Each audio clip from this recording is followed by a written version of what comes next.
मुअज़्ज़ज़ नाज़रीन ज़िंदगी टेलीविज़न, आज फिर नवीद मलिक आपकी खिदमत में प्रोग्राम मैं मसीही क्यों हूँ लेकर हाजिर है और आदाब बजा लाता है।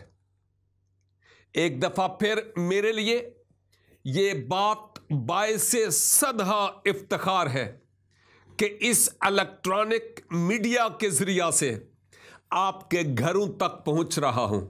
खा आप कहाँ भी हैं, जिस्मानी तौर पर तो शायद मैं वहाँ कभी गया भी नहीं हूँ, लेकिन इन हवा की लहरों पर इस इलेक्ट्रॉनिक मीडिया के ज़रिया खुदावन ने यह सब कुछ मुमकिन किया कि हम उसके मुक़द्दस कलाम की खूबसूरत और गहरी बातों को आप तक पहुँचाने वाले हों और आप इन बातों को गौर से सुनने और सीखने वाले हों। और मेरा ईमान भी यही है कि आप अच्छी तरह सुन भी रहे हैं और सीख भी रहे हैं। यकीनन आप हमारे वो नाज़रीन हैं जो हमारे इन बातों को सराहते हैं, क्योंकि हम कलाम खुदा को बुनियाद बनाकर आपसे बातें करते हैं। और आपके जो SMS हमें आते हैं, ईमेल्स मौसूल होती हैं, फ़ोन कॉल्स हमें मिलती हैं, उनके लिए आपका बहुत बहुत शुक्रिया। यूं हमें हौसला मिलता है ताकि हम 2 कोस और चल सकें और बेहतर तरीका से रब्बुल इज़्ज़त के लिए जब तक जिंदा है कुछ कर दिखाएं। एक बार फिर शुक्रिया। आज फिर अपने इस प्रोग्राम में मैं मसीही क्यों हूं, इस प्रोग्राम को लेकर आगे बढ़ता हूं। आपको याद होगा कि गुजरे प्रोग्राम में मैंने मसीहा के यानी कलिमतुल्लाह के जिस्म इख्तियार करके इस दुनिया में आने और कुल दुनिया के गुनहगार इंसानों के लिए अपनी जान सलीबे कलवरी पर कुर्बान कर देने से मुताल्लिक बात की थी। मैंने यह भी कहा था, आपको याद होगा, कि मसीहा मर गए किताब मुकद्दस की नबुव्वतों के मुताबिक, लेकिन मरे ही नहीं रहे, वो तीसरे दिन मुर्दों में से जी भी उठे। और आज मैं आपकी खिदमत में एक ऐसी हकीकी दास्तान सुनाना चाहता हूं जिसका जिक्र तो कलामे खुदा में नहीं है। यह कहीं दुनिया में होने वाली असल वाक़े की दास्तान है जो मैं अपनी लफ्ज़ों में बयान करूंगा, लेकिन इसके पीछे जो सच्चाई और हकीकत है उसकी बुनियाद हमें रब के कलाम में नजर आती है। और इस मजमून से मिलती हुई ये दास्तान है कि मसीहा मेरे गुनाहों के लिए इब्ज़ी और कुफारा हुए हैं। आमीन। एक किताब में मैंने पढ़ा कि 2 सगे भाई थे। इन 2 भाइयों में से जो बड़ा भाई था वो बड़ा अल्लाह वाला था, यानी दीनदार था, बड़ा अच्छा था। उसका ईमान भी और उसका दिल भी और तर्ज़े जिंदगी भी बहुत बेहतर था, बहुत बेहतर था। लेकिन जो छोटा भाई था वो भी गांव से आया ताकि अपने भाई के साथ शहर में रहे और यहां पर काम करे। हुआ ये कि जो छोटा भाई था वो बागी था। आप नहीं है, शुक्र है खुदा का, लेकिन बहुत सारे इस दुनिया में बागी हैं। वो बागी था और बड़े भाई ने इस छोटे भाई को बार बार समझाया कि देख, गुनाह दरवाजे पर दबका बैठा है, मोहतात रहो। किन लोगों के साथ तुम्हारी संगत है, रफाकत है, बैठते उठते हो, तुम्हारे दोस्त कैसे हैं, इसका तुम्हारे मुस्तकबिल पर असर पड़ेगा। और तुम बुरे लोगों के साथ सोहबत नहीं रखना। लेकिन होता यह है कि ये जो छोटा भाई था, इसने अपने भाई की बात सुन तो ली, लेकिन किया वही जो उसके मन ने कहा। हुआ ये कि ये कुछ जुआरी लोगों के साथ, जुआरी समझते हैं वो जो जुआ खेलने वाले लोग हैं, उन लोगों के पास चला गया और वहां पर जाकर वो जुआ खेलना शुरू हो गया। एक दिन ऐसा हुआ कि वो एक भारी रकम हार कर घर आया। भारी रकम हार कर घर आया। इंतहाई मायूस और नाउम्मीद सा था। उसके चेहरे से लग रहा था कि यह किसी परेशानी की दलदल में उतरता चला जा रहा है। जब घर आया तो उसने क्या किया? अपने संदूक के पास गया और संदूक खोला, बीच से गन निकाली और वो गन ले जाकर जहां पर वो जुआरियों का अड्डा था, वो जिस बंदे ने इससे भारी रकम जीती थी ना, वो बंदा अभी उधर ही बैठा हुआ था। और इस छोटे भाई ने अपनी बंदूक उसकी तरफ तान कर कहा कि मेरे पैसे वापस कर दो, नहीं तो मैं तुम्हें मार दूंगा। वो जो जुआरी जिसने पैसे जीते थे, वो कहने लगा अरे कौन से पैसे? मैंने तुमसे यूं करके थोड़ा ही लिए थे, तुम्हारी जेब से थोड़ा ही निकाले थे। अरे हम तो खेले थे और खेल में मैंने ये पैसा तुमसे जीता, तुमसे हथियाया नहीं है। ये जो छोटा भाई था, इसने कहा, मैंने कहा है ना, मैं 3 तक गिनूंगा और 3 के बाद मैं गोली चला दूंगा। और वो जो जुआरी था, जो पैसा जीता था, वो अभी तक इस बात को मजाक समझ रहा था।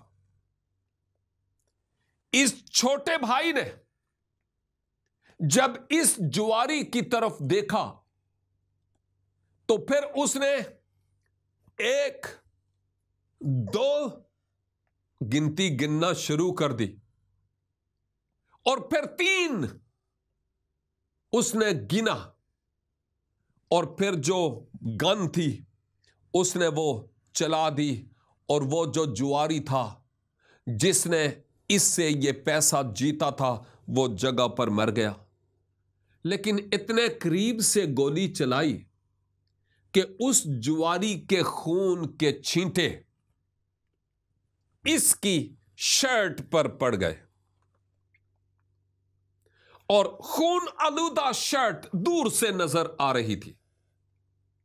अब हुआ ये कि गोली की आवाज दूर दूर तक गई। इवन बड़े बूटों वालों ने भी सुन ली। मैं पुलिस की बात कर रहा हूं। पुलिस भागी आई और ये उनसे पहले भाग गया। भागते हुए अपने घर जा पहुंचा। उसका भाई घर पे था और अपने भाई से ये कहता है, मेरे भाई मुझे बचा लो, मुझे बचा लो, मुझसे खून हो गया है, मुझे बचा लो किसी तरह से, मुझसे खून हो गया है।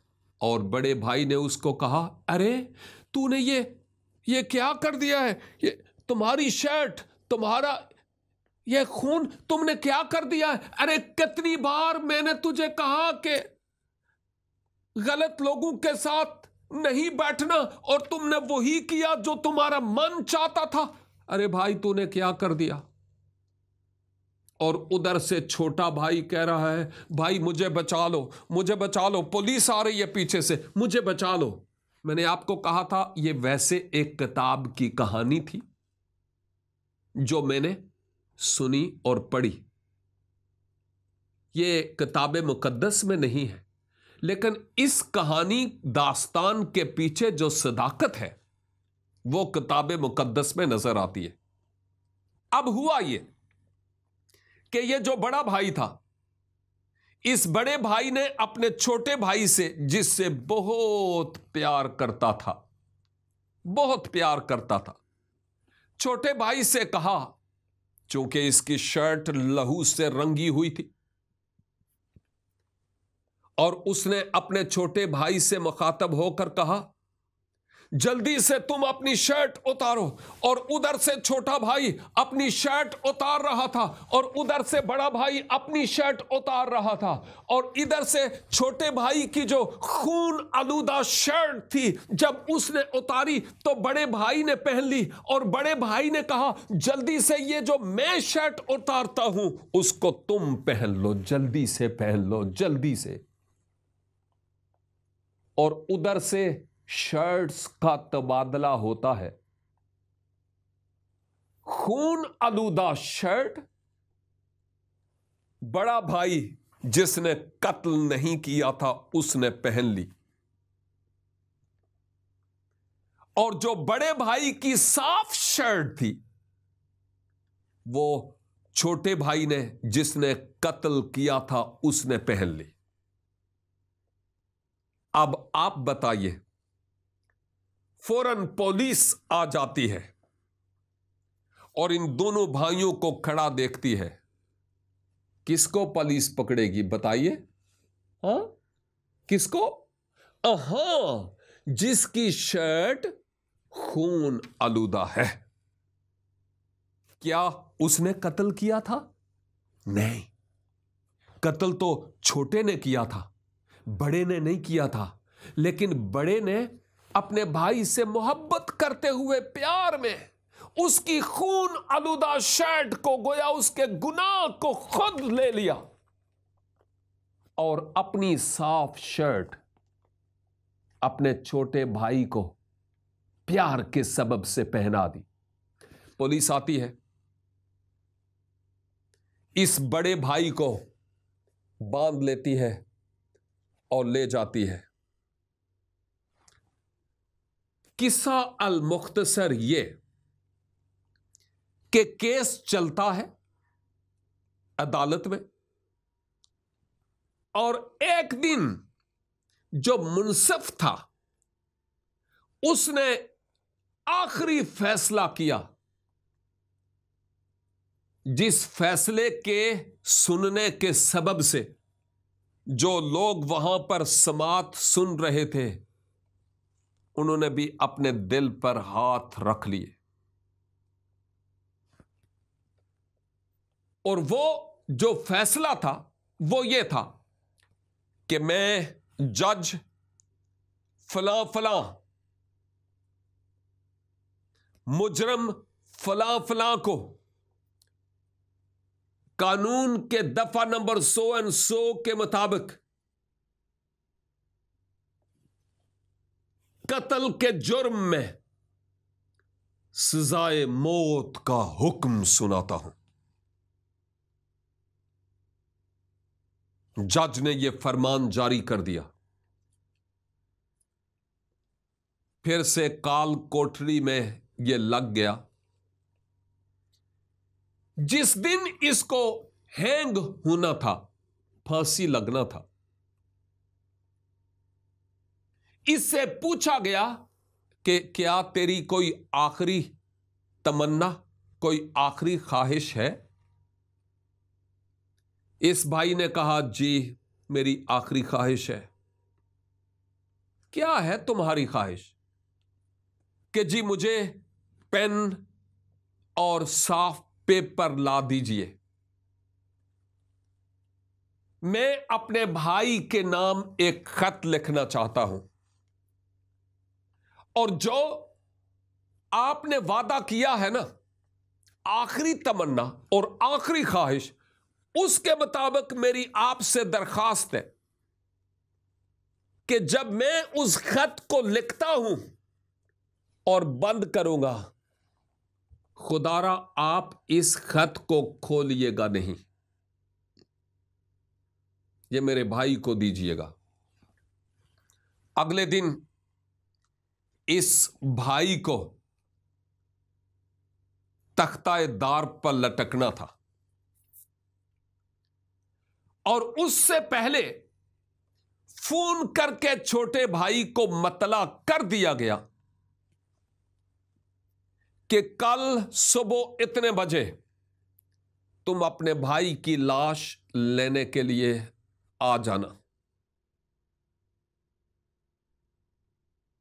जब वो भाई आता है अपने भाई की लाश लेने के लिए,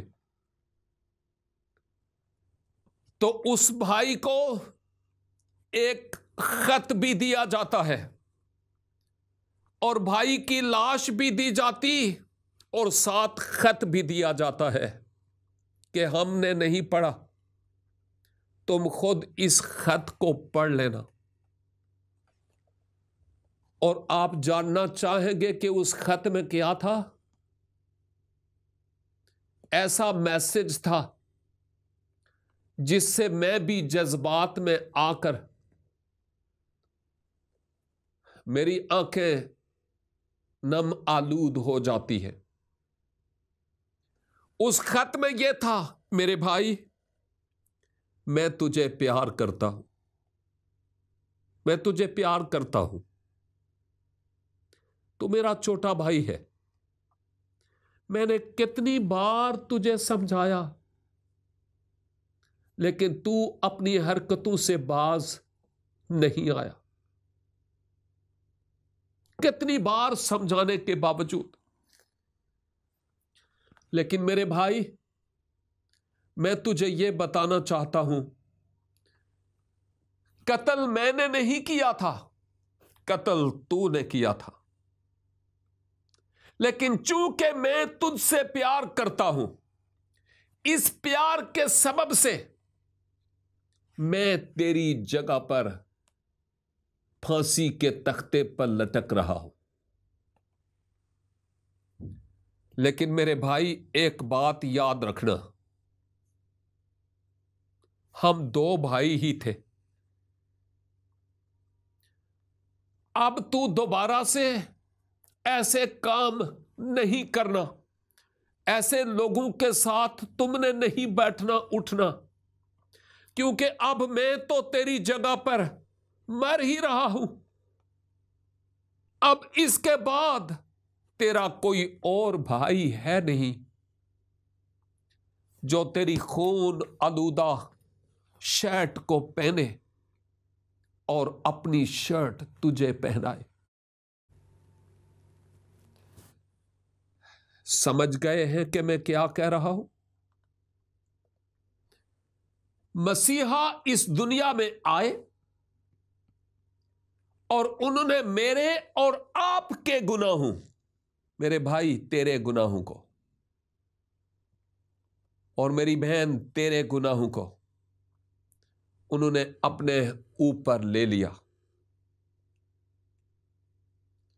और मेरे और आपके लिए इवजी के तौर पर, कुफारे के तौर पर अपनी जान दे डाली,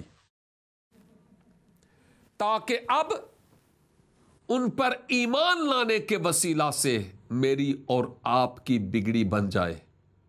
रूहानी मानों में उन्होंने मेरी और आपकी गुनाहों से दागदार पोशाक को खुद पहन लिया और अपनी पोशाक मुझे और आपको दे दी। हमारे गुनाह खुद ले लिए और अपनी रास्तबाजी मुझे और आपको दे दी है। अब वो मुझसे और आपसे यह तवक्के करते हैं कि हम बड़ी रास्तबाजी से अपनी जिंदगी बसर करने वाले हों। और नाजरीन, इस बात को गौर से सुनिएगा बेशुमार इस दुनिया में मज़ाहिब हैं। मुझे नहीं पता आपका किस मजहब से ताल्लुक है और मैं जानना भी नहीं चाहता, जो कोई भी है। लेकिन मैं आपको यह बताना चाहता हूं, बेशुमार नबी, पैगंबर, रसूल और मजहबी उलमा इस दुनिया से हो गुजरे। राहें दिखाने वाले बहुत थे, लेकिन जान देने वाला कोई नहीं था। सुन रहे? पंजाबी च कहते ने, लाहौर दा रस्ता ते बड़े दसदे ने, लेकिन किराया कोई नहीं देंदा। हाँ, बोतेरू ने रास्ते दिखाए, तुम ये करो, वो करो, ये करो, वो करो, ये करो, वो करो, शायद फिर तुम्हारी बिगड़ी बन जाए, शायद। लेकिन किसी ने मेरी खातर और आपकी खातर अपनी जान कुर्बान नहीं की। इस कुर्राए अर्ज पर, आसमान के नीचे, कलामे मुकद्दस में लिखा है, कोई दूसरा नाम है ही नहीं जिसके वसीला से इंसान नजात यानी गुनाहों की मुआफी और कुर्बे इलाही हासिल करे। कोई दूसरा नाम नहीं है मासवा एक नाम के, और वो यीशु नाम है।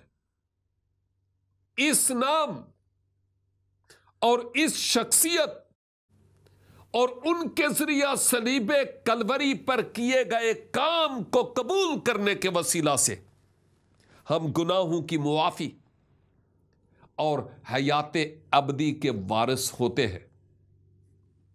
इसके अलावा ना तो पूरब, ना पश्चिम, ना गंगा, ना जमुना, कोई मुल्क, कोई शहर, कोई कब्र, कोई खानका, कोई बुत मुझे और आपको बचा नहीं सकता।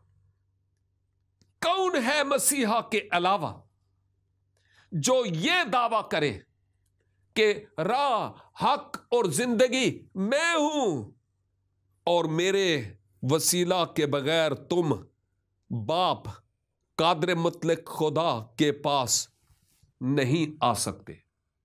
मेरे वसीला के बगैर वाहिद वसीला हुजूरुल मसीह।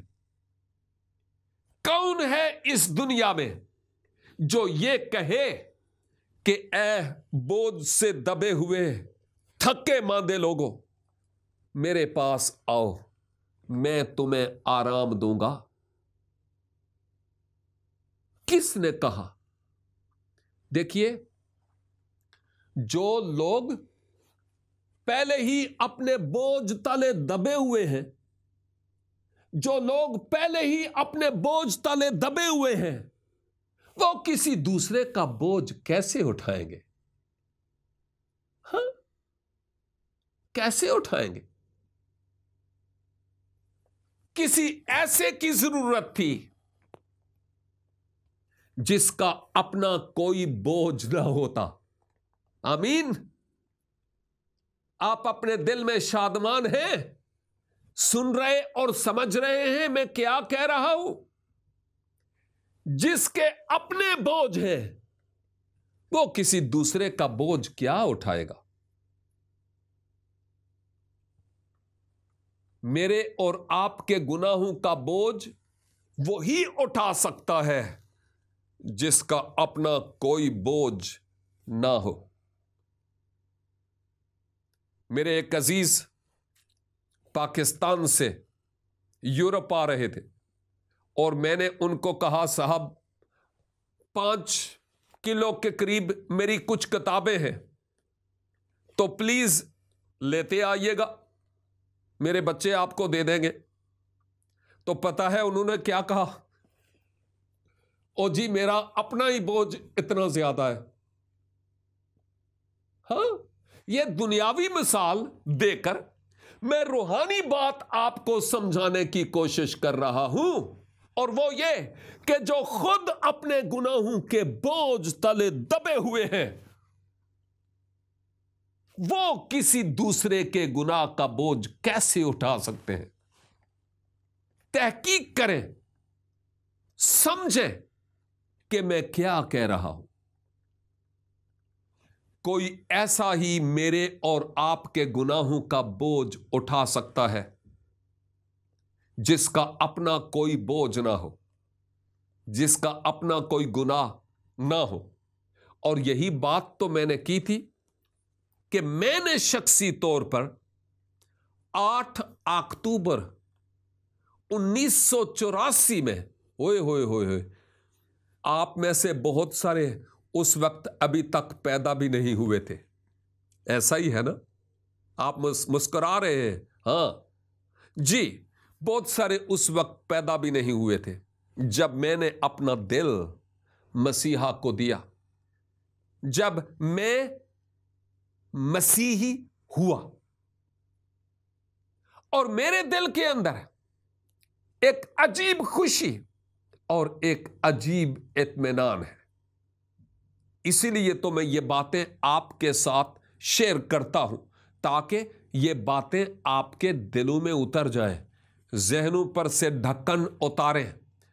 परवरदिगार रूहानी आंखों को खोले, दिलों को मुनव्वर करे, जहनों को खोले, ताकि इन सदाकतों को और इन हकायक को हम अपनी जिंदगी में हकीकी तौर पर कबूल करने वाले ठहरे। मैं आपको अपने आइंदा के प्रोग्राम में यह बताना चाहूंगा कि जब मैं मसीही हूं और जब मैं मसीही हुआ, तो उसके बाद अब मेरी जिंदगी में मुस्तकबल के लिए क्या उम्मीद है। आप उस जवाब को सुनने के लिए और हमारे इस प्रोग्राम को देखने के लिए अपने आप को तैयार पाएं, क्योंकि यकीनन वो बातें आपके लिए बहुत ही ज्यादा फायदेमंद होंगी और उनका आपकी जिंदगी से बड़ा गहरा ताल्लुक होगा। चूंकि मेरी जिंदगी में काम हुआ और जो काम हुआ मैं उसको अपने ताई नहीं रखना चाहता। मैं चाहता हूं कि आप भी उस काम की बाबत सुने और आप भी मसीहा की सलीबी मौत को अपने लिए बतौर इवजी के तौर पर कबूल करें और आप भी गुनाहों की मुआफी और हमेशा की जिंदगी को हासिल करें। और मैं आपको यकीन से कहता हूं, यह प्रोग्राम आप मुसलसल देखते रहें, आपकी जिंदगी में इनकलाब आएगा। कोई बात समझ ना आए, स्क्रीन पर हमारे फोन नंबर, ईमेल्स, कांटेक्ट सब कुछ मौजूद है। हमसे राबता करें। हम हर मुमकिन तरीका से अपनी पहली फुर्सत में आपसे राबता करेंगे और आपकी मदद करेंगे। लिहाजा आइंदा भी देखते रहिए प्रोग्राम मैं मसीही क्यों हूं, सिर्फ और सिर्फ जिंदगी टेलीविजन पर।